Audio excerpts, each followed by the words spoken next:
bienvenue à notre étude biblique de ce soir, mercredi le 5 octobre 2022. Ici, votre serviteur, pasteur Jean Levelt, un jeune. Et nous allons nous courber dans la prière. Père Saint, nous te rendons gloire, honneur, louange et adoration. Toi qui es le roi des rois, les seigneurs, le Dieu tout-puissant, nous te remercions pour cette occasion que tu nous accordes, cette belle occasion pour étudier ta parole. Nous te demandons de nous instruire et aide-nous par ton Saint-Esprit à la comprendre et aussi à la mettre en pratique afin de vivre une vie qui est agréable pour toi jour après jour. Nous te demandons tout cela avec le pardon de nos péchés. Dans le nom précieux de ton Fils Jésus, à lui seul soit la gloire, dès maintenant et pour toute l'éternité. Amen. Encore, bienvenue à notre étude biblique. Nous avons ce sujet sur la sécurité du croyant, la sécurité éternelle du chrétien. Et ce chapitre concerne la réponse biblique à la question « Peut-on jamais être perdu et après avoir été sauvé ?» C'est la grande question. Étant donné que la crainte de la perdition éternelle est de nature à détruire la paix du croyant et que le fait de supposer qu'on peut être perdu après avoir été sauvé limite nécessairement la grâce et la puissance de Dieu en Christ. Le sujet de ce chapitre est d'une importance capitale. L'idée que quelqu'un qui est sauvé pourrait être perdu à nouveau est en général basée sur une forme de rationalisme qui, tout en soulignant certains passages des Écritures, ne considère pas suffisamment le témoignage de la parole de Dieu dans son entier. Il y a à ce propos des différences notables entre les divers credos. Malgré cela, le fait de croire ou de ne pas croire en la sécurité de tous ceux qui sont sauvés est plus une affaire personnelle que de credo, c'est-à-dire de confession de foi, la façon que la personne peut considérer à cette question déclare la sécurité éternelle du chrétien. Il y a environ une vingtaine, ou à peu près, il y a environ 25 passages dont les adversaires de cette doctrine se servent pour prouver que le croyant peut s'harmoniser. Les textes qui semblent enseigner qu'un homme peut perdre son salut sont ou bien mal compris ou mal appliqués. Certains de ces textes ne s'appliquent pas aux chrétiens. Étant donné qu'ils se réfèrent à une autre dispensation, lorsque nous regardons Matthieu 24, verset 13, il a dit « Celui qui persévérera jusqu'à la fin sera sauvé ». Et lorsque nous regardons aussi Ézéchiel chapitre 33, nous regardons Ézéchiel 33, le verset 7 et verset 8. Je vais lire ces deux versets, versets 7 et 8. « Et toi, fils de l'homme, je t'ai établi comme sentinelle sur la maison d'Israël. Tu dois écouter la parole qui sort de ma bouche et les avertir de ma part. Quand je dis au méchant, méchant, tu mourras, si tu ne parles pas pour détourner le méchant de sa voie, ce méchant mourra dans son iniquité et je te redemanderai son sang. » Lorsque nous regardons dans Matthieu 18, 23 et au verset 35, et regardons de près Matthieu 18, verset 23 et au verset 35, il est dit « C'est pourquoi le royaume des cieux est semblable à un roi qui voulut faire rendre compte à ses serviteurs. Quand il se mit à compter, on lui en amena un qui devait 10 000 talents. Et comme il n'avait pas de quoi payer, son maître ordonna qu'il fût vendu, lui, sa femme, ses enfants, et tout ce qu'il avait, et que la dette fût acquittée. Le serviteur, se jetant à terre, se prosterna devant lui et dit, « Seigneur, aie pitié, ou du moins aie patience envers moi, et je te paierai tout. Ému de compassion, le maître de ce serviteur le laissa aller et lui remit la dette. Ça, c'est une parabole que Jésus-Christ lui-même a prononcée. Et donc, le verset 28 dit, « Après qu'il fut sorti, ce serviteur rencontra un de ses compagnons qui lui devait 100 deniers. Il le saisit et l'étranglait en disant, « Paie ce que tu me dois. » Son compagnon, se jetant à terre, le suppliait, disant, « Aie patience envers moi, et je te paierai. » Mais l'autre ne voulut pas, et il alla le jeter en prison, jusqu'à ce qu'il eût payé ce qu'il devait. Les compagnons, ayant vu ce qui était tellement attristé, et ils allèrent raconter à leur maître tout ce qui s'était passé. Alors le maître fit appeler ce serviteur et lui dit, « Méchant serviteur, je t'avais remis en entier ta dette parce que tu m'en avais supplié. Ne devais-tu pas aussi avoir pitié de ton compagnon, comme j'ai eu pitié de toi? » Et ton maître, irrité, le livra au bourreau, jusqu'à ce qu'il eût payé tout ce qu'il devait. C'est ainsi que mon Père Céleste vous traitera si chacun de vous ne pardonne à son frère de tout son cœur. Bon, ça, c'est un texte aussi. Lorsque nous regardons dans Matthieu 25, on trouve aussi le verset 30, et Matthieu 25, verset 30, il a dit, et le serviteur inutile, jetez-le dans les ténèbres du dehors, où il y aura des pleurs et des grincements de dents.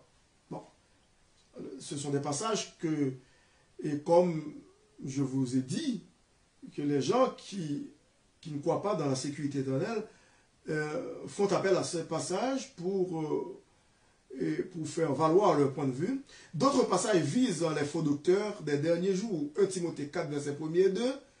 Et lorsque nous regardons dans 1 Timothée chapitre 4 et verset 1 et 2, où l'apôtre Paul dit,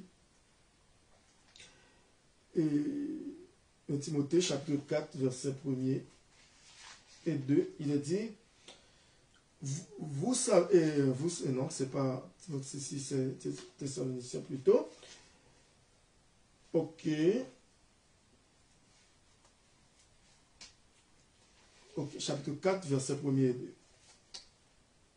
Il a dit, mais l'Esprit dit expressément que dans les derniers temps, quelques-uns abandonneront la foi pour s'attacher à des esprits séducteurs et à des doctrines de démons par l'hypocrisie de faux docteurs portant la marque de la flétrissure dans leur propre conscience. Donc, ça c'est un autre passage. 2 Pierre, chapitre 2, verset 1er aussi. Lorsque nous regardons dans 2 Pierre, chapitre 2, verset 2. 2 Pierre 2. Ok, c'est 2 Pierre 2.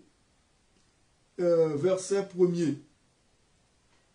Il y a eu parmi le peuple de faux prophètes, et il y aura de même parmi vous de faux docteurs qui introduiront des sectes pernicieuses et qui, reniant le maître qui les a rachetés, attireront sur eux une ruine soudaine. Alors, si vous voulez lire ce texte à la maison, parce qu'on n'aura pas assez de temps pour faire cette longue lecture, parce que c'est jusqu'au verset 22, et qui parle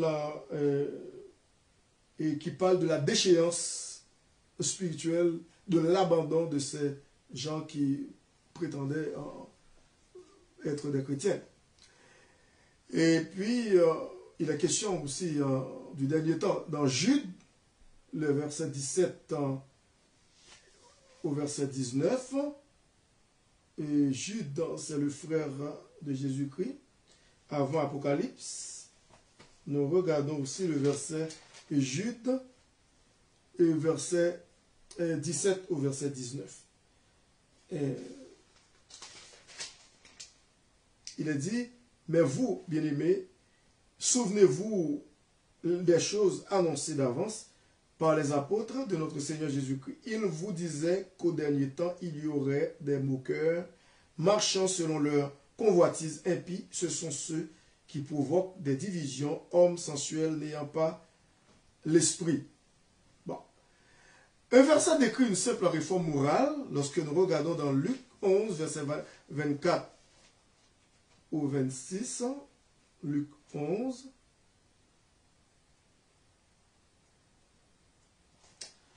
C'est le verset 24 au 26. Lorsque l'esprit impur est sorti d'un homme, il va dans des lieux arides pour chercher du repos. N'en trouvant point, il dit, je retournerai dans ma maison d'où je suis sorti. Et quand il arrive, il la trouve balayée et ornée. Alors il s'en va et il prend 7 autres esprits plus méchants que lui. Ils entrent dans la maison, s'y établissent, et la dernière condition de cet homme est pire que la première. Bon, ça ce sont des textes qui sont évoqués par des gens, les tenants de la paix du salut.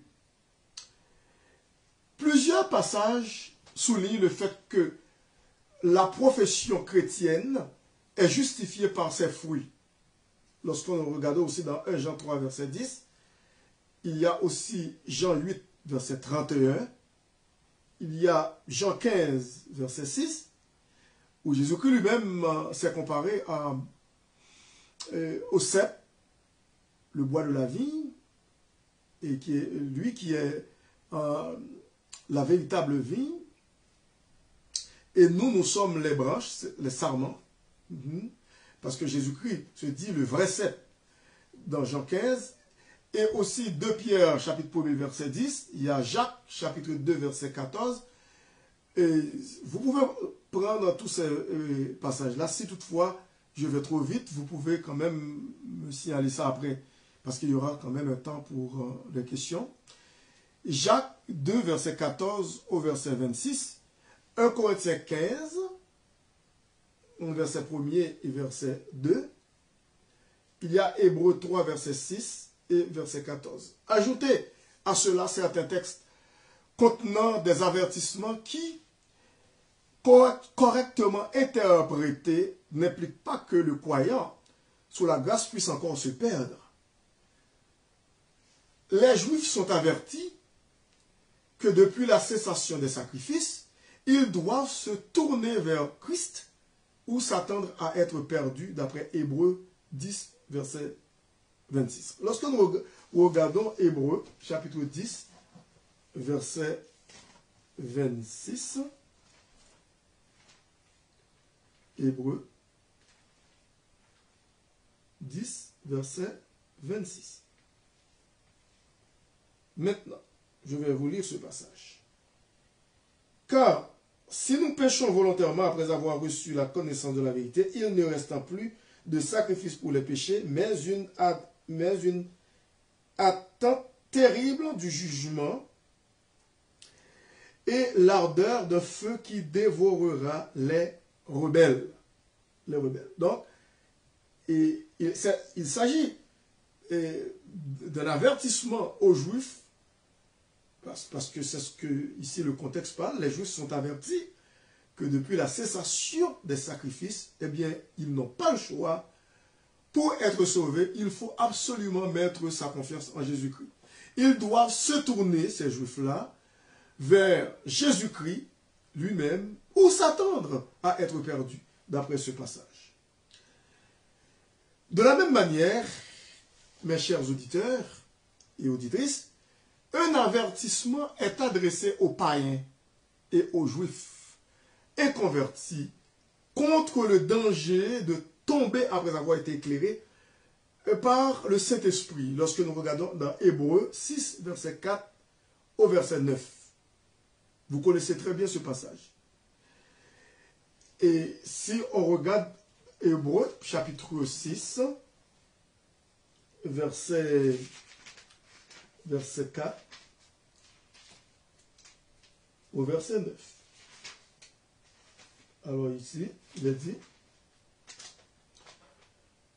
car il est impossible que ceux qui ont été une fois éclairés qui ont goûté le don céleste, qui ont eu part au Saint-Esprit, qui ont goûté la bonne parole de Dieu, c'est-à-dire l'Évangile, et les puissances du siècle à venir, et qui sont tombés, soient encore renouvelés et amenés à la repentance, puisqu'ils crucifient pour leur part le Fils de Dieu et l'exposent à l'ignominie. Lorsqu'une terre est abreuvée par la pluie qui tombe souvent sur elle et qu'elle produit une herbe utile à ceux pour qui elle est cultivée, elle participe à la bénédiction de Dieu. Mais si elle produit des épines et des chardons, elle est réprouvée et près d'être maudite, et on finit par y mettre le feu. Quoique nous parlions ainsi, bien-aimés, nous attendons pour ce qui nous concerne des choses meilleures et favorables au salut. Et c'est ce que cet auteur nous dit ici. Et donc, il est question d'un avertissement adressé aux païens et aux juifs. Aux juifs inconvertis contre le danger de tomber après avoir été éclairé par le Saint-Esprit. Il est déclaré aux Juifs charnels qu'ils ne seront pas reçus dans le royaume. Lorsque nous regardons, lorsque nous lisons la parabole de Matthieu 25, verset 1er à 13, cette parabole que vous connaissez quand même, vous connaissez très bien, dans Matthieu, et chapitre 25, et Matthieu chapitre 25, et verset 1er au verset 13, écoutez ce que Jésus-Christ a dit. Alors, le royaume des cieux sera semblable à 10 vierges qui, ayant pris leur lampe, allèrent à la rencontre de l'époux. 5 d'entre elles étaient folles et 5 sages. Donc, c'est une parabole que l'Église de Jésus-Christ, les enfants de Dieu, connaissent très bien. Et ça s'arrête au verset 13. Le verset 13 qui dit « Venez donc, puisque vous ne savez ni le jour ni l'heure. » Bon, il y a une exhortation aussi qui s'ensuit. Une exhortation générale est adressée aux païens sans rapport aucun avec le croyant individuel d'après Romains 11, verset 21. Lorsque vous regardez Romains 11 et verset 21. Regardons de près le verset 21 de Romains 11. Bon, il est dit, car si Dieu n'a pas épargné les branches naturelles, il ne t'épargnera pas non plus. Donc, ça c'est Romains 11, verset 21. Il est vrai que celui qui est sauvé peut perdre sa récompense. Quand nous regardons dans 1 Corinthiens 3, verset 15, Colossiens aussi, chapitre 1er, verset 21 au verset 23, et encourir la désapprobation quant à son service pour Christ. Et regardons de près 1 Corinthiens 15, 1 Corinthiens 3, plutôt, verset 15. Bon. Il est dit au verset 15, si l'œuvre de quelqu'un est consumée, c'est-à-dire consumée par le feu, il perdra sa récompense. Pour lui, il sera sauvé, mais comme au travers du feu. Et regardons de près aussi Colossiens chapitre 1er, verset 21 au verset 23. Dans Colossiens, après Philippiens, c'est Colossiens chapitre 1er, verset 21 au verset 23, il est dit, et vous qui étiez autrefois étrangers, Colossiens, ouais, et ennemis par vos pensées et par vos mauvaises œuvres, il vous a maintenant réconciliés par sa mort, Colossiens 1, 21 à 23, dans le corps de sa chair, pour vous faire paraître devant lui, saint, irrépréhensible, c'est-à-dire d'une manière irréprochable, et sans reproche, si du moins vous demeurez fondés et inébranlables dans la foi, sans vous détourner de l'espérance de l'évangile que vous avez entendu, qui a été prêché à toute créature sous le ciel et dont moi, Paul, j'ai été fait ministre. Donc, ce chrétien peut encourir aussi la désapprobation quant à son service pour Jésus-Christ. Et regardons aussi dans 1 Corinthiens chapitre 9, verset 27. 1 Corinthiens 9, verset 27. Encore, il est question des chrétiens et qui peuvent perdre plutôt, et des chrétiens qui peuvent perdre leur récompense. D'après 1 Corinthiens chapitre 9, verset 27, je vais vous lire ce verset. Il est dit, le verset 27, qui veut dire, seulement le verset 27, il dit, mais je traite durement mon corps et je le tiens assujetti de peur d'être moi-même rejeté après avoir prêché aux autres. Alors l'apôtre Paul n'était pas en train de dire qu'il sera rejeté en enfer ou rejeté pour aller en enfer. Mais l'apôtre Paul utilise une expression, un mot grec, et qui veut dire adokimos. Le préfixe a qui est devant dokimos veut dire disqualifié, désapprouvé, rejeté. Qui veut dire l'apôtre Paul peut être rejeté, son ministère peut être rejeté s'il n'a pas bien fait son travail. Il n'est aucune façon de perdre son salut. Ici, il est question plutôt de récompense. C'est pour cette raison que l'apôtre Paul a utilisé ce mot dans l'original grec, adokimos, qui signifie, eh bien, rejeté, disqualifié, désapprouvé. Lorsqu'on enlève le A, le préfixe A, c'est dokimos. Dokimos qui veut dire qualifié, approuvé. Donc, ce n'est pas une question de perdre le salut, mais plutôt la récompense. Alors donc, il peut également perdre sa communion par suite du péché, d'après 1 Jean 1,6. Vous vous souvenez que Jésus-Christ a parlé de... Et l'apôtre Jean parle de la communion que nous avons avec le Père, le Fils et aussi le Saint-Esprit qui habite en nous. Et le chrétien peut être châtié aussi par Dieu, d'après 1 Corinthiens 11, lorsque nous regardons ces textes-là, le verset 29 au verset 32. Il y a aussi des éléments qu'on peut aller chercher dans 1 Corinthiens 11, verset 29 à 32, où il est question d'un mauvais comportement dans l'église de Corinthe, de l'immoralité même. Jean 15, verset 2, veut dire, lorsque Jésus-Christ parle qu'il est le vrai cep et nous sommes les sarments, c'est-à-dire les branches, et nous devons demeurer attachés à Jésus-Christ pour porter du fruit, et beaucoup de fruits. Et regardons aussi dans 1 Jean 5, 16, on peut voir aussi ces passages-là qui vont dans le même sens. Enfin, le chrétien peut déchoir de la grâce, d'après Galates 5, verset 1 à 4. Quand il se détourne de la liberté en Christ pour se remettre sous l'esclavage de la loi, c'est ce que les chrétiens de Galate essayaient de faire, parce qu'il y avait des faux docteurs qui s'infiltraient, qui se sont faufilés dans l'église après le départ de Paul.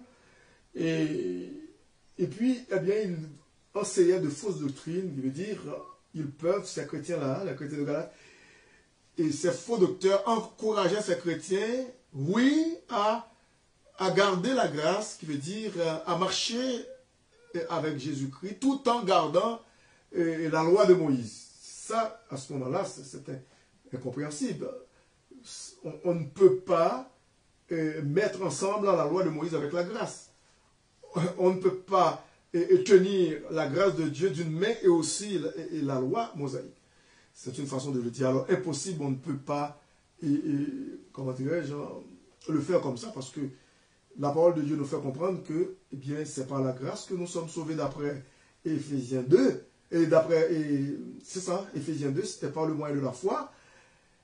Et cela ne vient pas de nous, c'est le don de Dieu. Ce n'est point par les œuvres afin que personne ne se glorifie. Donc, il n'est pas question de négocier avec ça. Il n'est pas question d'observer la loi mosaïque pendant que nous sommes sous la grâce. Alors, c'est impossible de le faire, d'après la parole de Dieu. Enfin, le chrétien peut, eh bien, par la grâce de Dieu, marcher d'une manière victorieuse pour le Seigneur, parce que Jésus-Christ avait dit dans Jean 15, 5, sans lui, on ne peut rien faire. Et donc c'est pour cette raison que c'est par la grâce de Dieu que nous pouvons connaître la victoire jour après jour, la victoire sur le péché sous toutes ses formes, sous toutes ses formes. La doctrine positive de la sécurité repose sur non moins de 12 faits immuables de la grâce divine et de leur accomplissement. Un seul, écoutez-moi mes bien-aimés, mes chers auditeurs et auditrices, un seul de ces faits suffit pour assurer parfaitement le repos et la paix dans le cœur du chrétien. Donc, on n'a pas besoin d'avoir toute une quantité, une pléiade de passages, de versets affirmant notre sécurité éternelle, mais juste un seul passage peut suffire. Un seul. Et tout d'abord, nous allons prendre l'alliance de Dieu. L'alliance de Dieu. C'est le premier point à avoir maintenant, l'alliance de Dieu pour son peuple. Les promesses directes de sécurité forment une alliance inconditionnelle par laquelle Dieu déclare simplement ce qu'il va faire, exprimant ainsi sa volonté immuable. Il dit sa volonté ne change jamais. Lorsque nous regardons dans Jean 5, 24, nous pouvons voir Jean 5, verset 24. Maintenant, je vais lire ce passage. Le verset 24 dit, en vérité, je vous le dis, celui qui écoute ma parole et qui croit à celui qui m'a envoyé a la vie éternelle et ne vient point en jugement, mais il est passé de la mort à la vie. Donc, c'est une vérité et qu'on ne peut pas nier, à savoir notre sécurité éternelle. Nous n'aurons pas à passer en jugement, mais nous sommes passés de la mort à la vie. Il n'y a pas de contradiction dans les passages bibliques quant à notre comparution devant le tribunal de Christ. Parce que ici, l'apôtre Paul et Jésus-Christ lui-même parlent que nous n'aurons pas à comparaître devant le grand trône blanc d'après Apocalypse 20. Et parce que le grand trône blanc, c'est pour les inconvertis, les non-chrétiens. Mais cependant, par contre, nous, les enfants de Dieu, nous aurons à nous présenter devant le tribunal de Christ, pas pour aller en enfer, gloire à Dieu, mais pour recevoir notre récompense, pour répondre de la manière dont nous avons servi le Seigneur.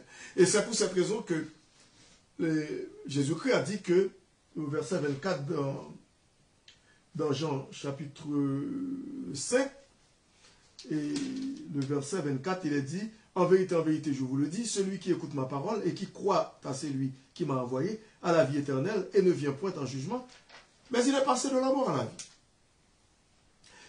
Regardons aussi chapitre 6, et encore dans l'évangile de Jean, et nous pouvons voir chapitre 6, verset 37, où il est l'instant, je vais vous lire ce passage. Il est dit, tout ce que le Père me donne viendra à moi, et je ne mettrai pas dehors celui qui vient à moi. Vous voyez cette sécurité que Dieu nous donne en Jésus-Christ, cette sécurité éternelle. Nous ne serons pas mis à la porte du ciel, nous ne serons pas mis dehors, parce que le Père nous a déjà choisis, gloire à Dieu. Et regardons aussi un passage intéressant, c'est Jean 10, lorsque nous regardons dans Jean 10, où Jésus-Christ parle de ses brebis, nous sommes les brebis, et le verset, à partir du verset 27, je peux lire ce passage, il dit, mes brebis entendent ma voix. Alors, les brebis du ciel, c'est nous, les enfants de Dieu, les disciples de Jésus-Christ, l'Église, l'épouse de Christ. Mes brebis entendent ma voix, je les connais. Ouais. Et elles me suivent. Je leur donne la vie éternelle. Voilà. Ouais. Voici ce passage intéressant. Je leur donne la vie éternelle. Et elles ne périront jamais. Jamais. Et personne ne les ravira de ma main. Mon Père qui me les a donnés est plus grand que tous. Et personne ne peut les ravir de la main de mon Père. Moi et le Père, nous sommes un. Vous voyez, c'est notre sécurité éternelle en Jésus-Christ. Et lorsque nous regardons aussi dans Romains 8, Et Romains chapitre 8, versets 29 et 30, et il est dit, c'est le verset 29, car ceux qu'il a connus d'avance, il les a aussi prédestinés à être semblables à l'image de son Fils, afin que son Fils fût le premier-né entre plusieurs frères.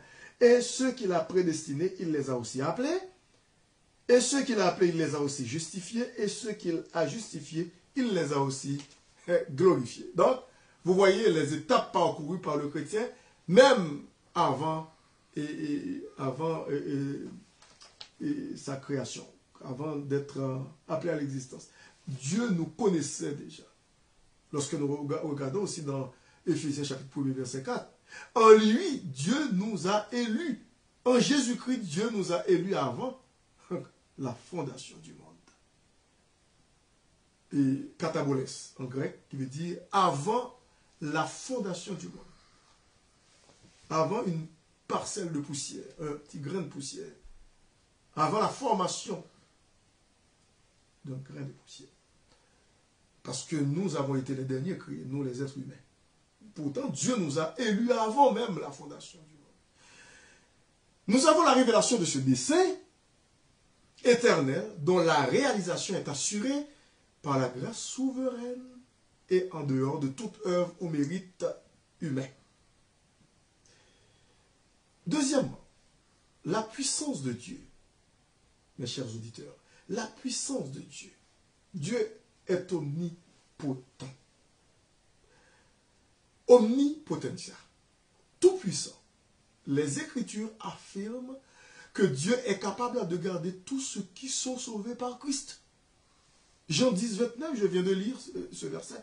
Romains 4, verset 21 aussi. Lorsque nous regardons dans Romains 4, verset 21, écoutez bien, qu'est-ce que l'apôtre Paul dit dans Romains chapitre 4, verset 21. Il est dit, mais il fut, en parlant d'Abraham, mais il fut fortifié par la foi, donnant gloire à Dieu et ayant la pleine conviction que ce qu'il promet, il peut aussi l'accomplir. Lorsque Dieu promet quelque chose, il l'accomplit. Parce qu'il est fidèle. Il n'est pas comme vous et moi, qui sommes infidèles, fort souvent. Malgré notre infidélité, il demeure toujours fidèle. Et dans Romains 8, 31, ce verset que tous les chrétiens aiment citer, eh bien, si Dieu est pour nous, qui sera contre nous? La réponse, personne. L'enfer ne peut être contre nous. Impossible. Et lorsque nous regardons aussi dans Romains 8, le verset 38 et le verset 39, versets 38 et 39, qu'est-ce que l'apôtre Paul dit sous l'inspiration du Saint-Esprit? Car j'ai l'assurance que ni la mort, ni la vie, ni les anges, ni les dominations, ni les choses présentes, ni les choses à venir, ni la puissance, ni la hauteur, ni la profondeur, ni aucune autre créature ne pourra nous séparer de l'amour de Dieu manifesté en Jésus-Christ notre Seigneur. Vous voyez? Alors, c'est tellement intéressant de voir ces versets bibliques qui nous assurent de notre sécurité éternelle en Jésus-Christ. Nous sommes incapables de garder cette sécurité. Et c'est pour cette raison que c'est Dieu lui-même qui nous tient dans sa main. Ce n'est pas nous qui tenons sa main, mais c'est lui, heureusement, qui tient notre main. Et lorsque nous regardons dans Romains 14, 4, Romains 14 et verset 4, il est dit, car Dieu est l'instant. Qui es-tu, toi, qui juges un serviteur d'autrui? S'il se tient debout ou s'il tombe, cela regarde son maître. Mais il se tiendra debout car le Seigneur a le pouvoir de l'affermir. Alors, le serviteur de Jésus-Christ qui marche avec lui, il peut arriver à broncher, mais Dieu va le tenir, va le garder en sécurité. Ouais, c'est ce que la parole de Dieu fait pour moi. Et il y a un psaume aussi, c'est David qui parle que Dieu eh bien, tient son serviteur dans sa main, il ne peut pas être terrassé par le malin. S'il tombe, il n'est pas terrassé car l'Éternel lui tend la main. Éphésiens 3, verset 20, et regardons encore. Ce sont des textes qui nous assurent que vraiment, que nous sommes sauvés pour l'éternité. Dans Éphésiens chapitre 3, verset 20. Eh bien, cela nous rassure. Éphésiens 3, verset 20. Il est dit au verset 20, « Or, à celui qui peut faire par la puissance qui agit en nous, infiniment au-delà de tout ce que nous demandons ou pensons. » Vous voyez? Infiniment au-delà de notre imagination. Parce que Dieu est celui qui nous garde dans sa main. Et Philippiens 3, verset 21 aussi parle de Philippiens chapitre 3, verset 21 aussi, et nous dit, Jésus-Christ, écoutez bien, il dit, depuis au verset 20, mais notre cité à nous est dans les cieux, d'où nous attendons aussi comme sauveur le Seigneur Jésus-Christ, qui transformera le corps de notre humiliation en le rendant semblable au corps de sa gloire, par le pouvoir qu'il a de s'assujettir à toutes choses. Donc, notre sécurité éternelle est garantie, est assurée par Dieu, par notre Seigneur Jésus-Christ. Et 2 Timothée chapitre 1er verset 12, si que vous pas croyez que ou vraiment ou gagnez une sécurité éternelle, ces passages peuvent vous édifier, peuvent vous aider. Il faut qu'on mette confiance en bon Dieu pour connaître lui-même qui sécurité. C'est lui-même qui est notre rempart. C'est lui qui est notre refuge. Comme dit le psalmiste dans Psaume 46. Dieu est pour nous un refuge et un appui, un secours qui ne manque jamais dans la détresse. Et regardons aussi de Timothée, chapitre 1er, verset 12. On regarde dans 2 Timothée, chapitre 1er, verset 12. Maintenant, le verset 12 dit, « Et c'est à cause de cela que je souffre ces choses, mais je n'en ai point honte, car je sais en qui j'ai cru, et je suis persuadé qu'il a la puissance de garder mon dépôt jusqu'à ce jour. » Il a la puissance de garder mon dépôt jusqu'à ce jour. C'est ce que l'apôtre Paul affirmait à son compagnon Timothée, son compagnon de ministère. Il y a aussi d'autres passages, Hébreux 7, 25, il y a Jude 24 aussi. Vous pouvez lire tous ces passages. Et puis, lorsque nous regardons aussi Hébreux 7, 25. Hébreux 7, 25, il est dit, le verset 25. C'est aussi pour cela qu'il peut sauver parfaitement. Parfaitement. C'est le verset 25. Ceux qui s'approchent de Dieu par lui, étant toujours vivants pour intercéder en leur faveur. Vous voyez? Donc, Jésus-Christ peut sauver parfaitement. Parfaitement celui qui s'approche de Dieu. Ceux qui s'approchent de Dieu, et il peut sauver parfaitement. Et Jude 24 aussi, le verset 24, vous pouvez voir qu'est-ce que Jude, dans le frère de Jésus, c'est avant Apocalypse, qu'est-ce qu'il a dit? Jude, verset 24, il est dit, « Or, à celui qui peut vous préserver de toute chute, or, à celui qui peut vous préserver de toute chute, et vous faire paraître devant sa gloire irrépréhensible, et dans l'allégresse, à Dieu seul notre Sauveur, par Jésus-Christ notre Seigneur, soit gloire, majesté, force et puissance, dès avant tous les temps, et maintenant, et dans tous les siècles. Amen. » Vous voyez, c'est Jude, le frère de Jésus-Christ, le fils de Marie et de Joseph, et qui vient avec cette affirmation sous l'inspiration du Saint-Esprit. Donc, le troisième point, c'est l'amour de Dieu. L'amour de Dieu. Non seulement Dieu se révèle puissant pour agir selon son dessein éternel, mais son amour pour les siens constitue un mobile irrésistible. Dans Romains 5, verset 8 au verset 11, on peut voir ça.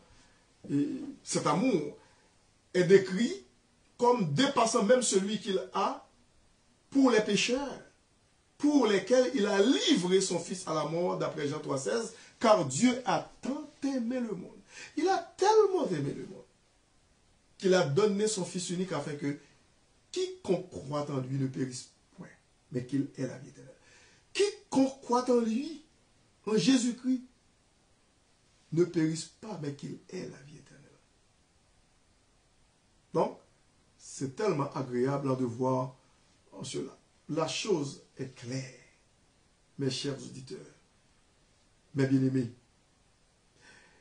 S'il a aimé les hommes, au point de leur livrer son Fils, tandis qu'ils étaient encore pécheurs, ennemis, combien plus ne les aime-t-il pas quand, par l'efficacité de sa grâce, ils sont justifiés à ses yeux et réconciliés avec lui. Un tel amour pour ceux qu'il a rachetés à un prix illimité est une assurance suffisante que ces derniers ne sauraient être arrachés de sa main avant que toutes les ressources de sa puissance infinie aient été épuisées.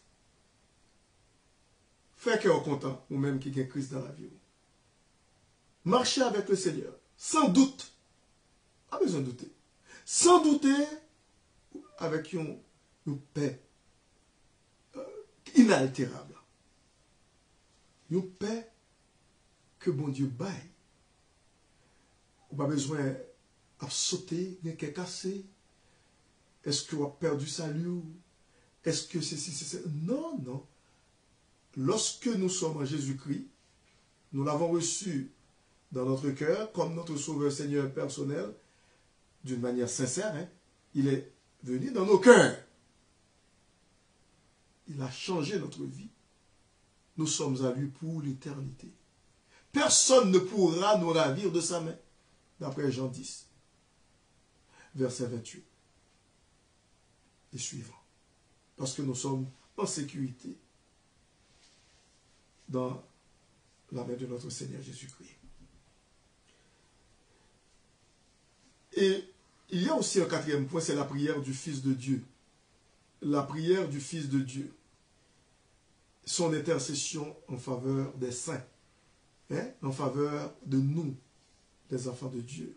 En faveur de nous, l'épouse de Jésus-Christ. La prière du Fils de Dieu.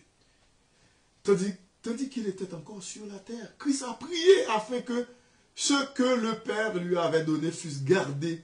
Lorsque nous regardons dans Jean 17, eh bien, Jésus-Christ a fait cette prière sacerdotale, une prière d'intercession. Jean 17. Si nous regardons dans Jean 17, pour terminer, il a dit, écoutez bien, après avoir ainsi parlé, Jésus leva les yeux au ciel et dit, Père, l'heure est venue. Glorifie ton Fils afin que ton Fils te glorifie. Selon que tu lui as donné pouvoir sur toute chair, afin qu'il accorde la vie éternelle à tous ceux que tu lui as donné. Or, la vie éternelle, c'est qu'ils te connaissent, toi le seul vrai Dieu, et celui que tu as envoyé, Jésus-Christ. Il n'y a pas de la vie éternelle sans Jésus-Christ. Je t'ai glorifié sur la terre, j'ai achevé l'œuvre que tu m'as donné à faire. Et maintenant, toi, Père, glorifie-moi auprès de toi-même, de la gloire que j'avais auprès de toi avant que le monde fût. Qui veut dire Jésus-Christ est éternel. J'ai fait connaître ton nom aux hommes que tu m'as donnés du milieu du monde. Ils étaient à toi et tu me les as donnés. Et ils ont gardé ta parole. Maintenant, ils ont connu que tout ce que tu m'as donné vient de toi. Car je leur ai donné les paroles que tu m'as données. Et ils les ont reçues et ils ont vraiment connu que je suis sorti de toi et ils ont cru que tu m'as envoyé. Ça, c'est la prière sacerdotale de Jésus-Christ avant sa mort. C'est pour eux que je prie. Je ne prie pas pour le monde. Mais après, il va prier pour le monde, bien entendu. Mais parce que c'est une prière, cette prière sacerdotale, d'intercession de Christ, a plusieurs parties aussi là-dedans. C'est pour eux que je prie. Je ne prie pas pour le monde, mais pour ceux que tu m'as donnés, parce qu'ils sont à toi. Et tout ce qui est à moi est à toi. Et tout ce qui est à moi est à toi. Et ce qui est à toi est à moi. Vous voyez une communion avec le Père. Et je suis glorifié en eux. Je ne suis plus dans le monde. Et ils sont dans le monde. Et je vais à toi. Père Saint, garde en ton nom ce que tu m'as donné, afin qu'ils soient un comme nous. Il prie pour l'unité des chrétiens évangéliques, des chrétiens évangéliques, des enfants de Dieu. Il n'est pas question de l'œcuménisme ici, non, non, non. Des gens qui sont dans l'erreur doctrinale, les erreurs flagrantes doctrinalement parlant, qui sont hors de la vérité, en dehors de la vérité, mais il parle des enfants de Dieu. Et c'est pour cette raison qu'il dit, eh bien, je ne suis plus dans le monde, et ils sont dans le monde, et je vais à toi. Père Saint, garde en ton nom ce que tu m'as donné, afin qu'ils soient un comme nous. Lorsque j'étais avec eux dans le monde, je les gardais en ton nom. J'ai gardé ce que tu m'as donné. Et aucun d'eux ne s'est perdu, sinon le fils de perdition. C'est-à-dire c'est Judas. Parce que lorsque Jésus-Christ faisait cette prière, eh bien, Judas en faisait partie, qui veut dire des disciples, mais lui, il s'avançait dans les ténèbres, morales et spirituelles, pour vendre Jésus pour 30 pièces d'argent, pour négocier avec Satan, avec les autorités religieuses ecclésiastiques de l'époque. Il a dit, eh bien, aucun d'eux ne s'est perdu, sinon le fils de perdition, afin que l'écriture fût accomplie. Et maintenant, je vais à toi, et je dis ces choses dans le monde, afin qu'ils aient en eux ma joie parfaite. Je leur ai donné ta parole, et le monde les a haïs. Pourquoi? Eh bien, parce qu'ils ne sont pas du monde, comme moi, je ne suis pas du monde. Je ne te prie pas de les ôter du monde. Autrement, il aurait fallu sortir littéralement du monde, mais il faut vivre dans ce monde. Je ne te prie pas de les ôter du monde, mais de les préserver du mal. Ils ne sont pas du monde, comme moi, je ne suis pas du monde. Quel privilège que nous avons à Jésus-Christ. De même que Jésus-Christ n'est pas du monde, nous ne sommes pas du monde non plus. C'est vrai, nous vivons dans le monde, mais nous ne sommes pas du monde. Sanctifie-les par ta vérité. C'est la parole de Dieu qui sanctifie. Sanctifie-les par ta vérité. Ta parole est la vérité. Comme tu m'as envoyé dans le monde, je les ai aussi envoyés dans le monde. Il faut évangéliser, mes bien-aimés. Je les ai aussi envoyés dans le monde. Et je me sanctifie moi-même pour eux, afin qu'eux aussi soient sanctifiés par la vérité. Bon, maintenant, l'autre tranche de la prière, on va voir l'autre aspect de la prière de Jésus-Christ. Avant, Jésus-Christ ne priait pas pour le monde, il priait pour ses disciples. Et, soit dit en passant, il faut savoir que nous n'étions pas là, nous autres. 2000 ans de cela. Bon, verset 20. Ce n'est pas pour eux seulement que je prie, mais encore pour ceux qui croiront en moi par leur parole, afin que tous soient un, comme toi, Père, tu es en moi, et comme je suis en toi, afin qu'eux aussi soient un en nous, pour que le monde croie que tu m'as envoyé. Je leur ai donné la gloire que tu m'as donnée, afin qu'ils soient un, comme nous sommes un, moi en eux et toi en moi, afin qu'ils soient parfaitement un, et que le monde connaisse que tu m'as envoyé et que tu les as aimés comme tu m'as aimé. Père, je veux que là où je suis, écoutez bien, ça c'est une... Écoute, c'est solide ça, ce que Jésus-Christ est en train de dire ici. Jésus-Christ ne veut pas connaître le ciel sans nous. Sans nous. Écoutez, il a dit au verset 24, Père, je veux que là où je suis, ce que tu m'as donné soit aussi avec moi. Quelle prière! Afin qu'il voie ma gloire. La gloire que tu m'as donnée, parce que tu m'as aimé avant la fondation du monde. Père juste, le monde ne t'a point connu, mais moi je t'ai connu. Et ceux-ci ont connu que tu m'as envoyé. Je leur ai fait connaître ton nom, et je leur ferai connaître, afin que l'amour dont tu m'as aimé soit en eux, et que je sois en eux.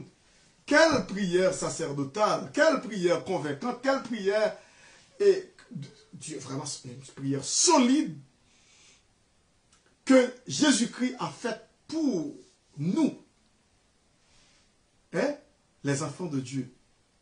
Cette prière sacerdotale d'intercession, qu'il ne va pas être dans le ciel sans nous. C'est ce que Jésus-Christ a dit. Donc, nous avons cette vie éternelle, ce salut éternel en Jésus-Christ. Oui, c'est vrai, il y a des textes qui semblent dire le contraire, mais ne vous en faites pas, parce qu'il y a des contextes à respecter. Il faut lire la parole de Dieu dans son contexte. Il ne faut pas dire n'importe quoi, faire dire n'importe quoi à la Bible, parce que tout texte hors contexte est un prétexte. Donc, que le Seigneur vous aide à comprendre vraiment les Saintes Écritures et qu'en retour, vous puissiez la mettre en pratique. Mettre en pratique la parole de Dieu et pour vraiment prospérer dans votre vie spirituelle, pour progresser dans votre vie spirituelle. Mettez en pratique la parole de Dieu. Mettons, vous et moi, ensemble, mettons en pratique la parole de Dieu. C'est ce que Jacques, le frère du Seigneur Jésus-Christ, a dit. Il ne faut pas nous borner à écouter la parole, en nous trompant par toutes sortes de faux raisonnements. Mais il faut vraiment mettre en pratique la parole de Dieu. Sonder les Écritures avec l'aide du Saint-Esprit. Étant enraciné dans la foi. Écoutez, lorsque nous enracinons la parole de Dieu, nous enracinons dans la foi, nous comprenons la parole de Dieu, pas de petits vents qui virent tête nous, l'horloge tête nous. Regardez dans Éphésiens chapitre 4, c'est ça que il dit. Il dit, lorsque nous enracinons dans la foi, dans la doctrine de la parole de Dieu, eh bien, il dit, nous ne sommes pas capables de balloter par les vagues et par toutes sortes de doctrines étrangères à la Bible. Mais nous croîtrons à tous égards en celui qui est notre chef, Jésus-Christ lui-même. Hein? Nous serons enracinés et fondés en lui. C'est comme un pied-bois qui plantait dans une rivière, comme nous dit. Lorsque nous lisons le psaume 1er, c'est ce qu'il a dit. Il dit, heureux l'homme qui ne marche pas selon le conseil des méchants, qui ne s'arrête pas sur la voie des pécheurs et qui ne s'assied pas en compagnie des moqueurs, mais qui trouve son plaisir dans la loi de l'Éternel et qui la médite jour et nuit. Il est comme un arbre planté près d'un courant d'eau qui donne son fruit en sa saison et dont le feuillage ne se flétrit point. Tout ce qu'il fait lui réussit. Vous voyez? La réussite, eh bien, c'est dans la parole de Dieu. Le vrai succès, c'est dans la parole de Dieu. La vraie réussite, c'est dans l'Évangile. C'est en Jésus-Christ. C'est dans la parole de Dieu. Nous avons la vie éternelle. La sécurité éternelle. Nous allons poursuivre. Mercredi prochain, Dieu voulant. Nous allons encore voir d'autres choses, d'autres éléments. Et vraiment, c'est tellement intéressant de nous reposer en toute quiétude en Jésus-Christ, notre divin Maître et Seigneur. Merci, que le Seigneur vous bénisse. Donc, pour les gens qui ont des questions à poser, eh bien, vous pouvez rester avec moi sur Zoom. Et s'il y en a qui veulent écrire aussi leurs questions, ils peuvent le faire. Alors, mercredi prochain du volant, je pourrai venir avec des réponses avec l'aide du Saint-Esprit. Avant de clore, nous allons terminer par la prière. Père Saint, merci pour cette belle étude sur la sécurité éternelle du chrétien. Et je te prie vraiment de nous aider à saisir cet enseignement tellement bénéfique et salutaire pour notre âme. Fait que les gens qui m'ont écouté aujourd'hui, qui n'ont pas encore Jésus-Christ dans leur vie, puissent recevoir Jésus-Christ comme leur sauveur et Seigneur, pour qu'ils vivent pour Jésus jusqu'à l'enlèvement de l'Église pour ta gloire. Père, ce soit avec chacun de nous, bénis tous nos frères et sœurs à travers le monde, et les gens qui doutent de leur salut parfois, qui ne connaissent pas bien la parole de Dieu, fait qu'ils puissent trouver dans cette étude la consolation, et à savoir eh bien, que nous sommes enfants de Dieu pour l'éternité. Merci Père Saint, et nous te prions de bénir la soirée pour nous, et je t'en prie ainsi avec le pardon de mes péchés dans le nom précieux de ton Fils Jésus. À lui seul soit la gloire, dès avant tous les siècles, et maintenant et au siècle des siècles. Amen. Merci, c'était votre serviteur, Pasteur Jean Leveltajeune, qui vous dit merci d'avoir été des nôtres, et à la semaine prochaine.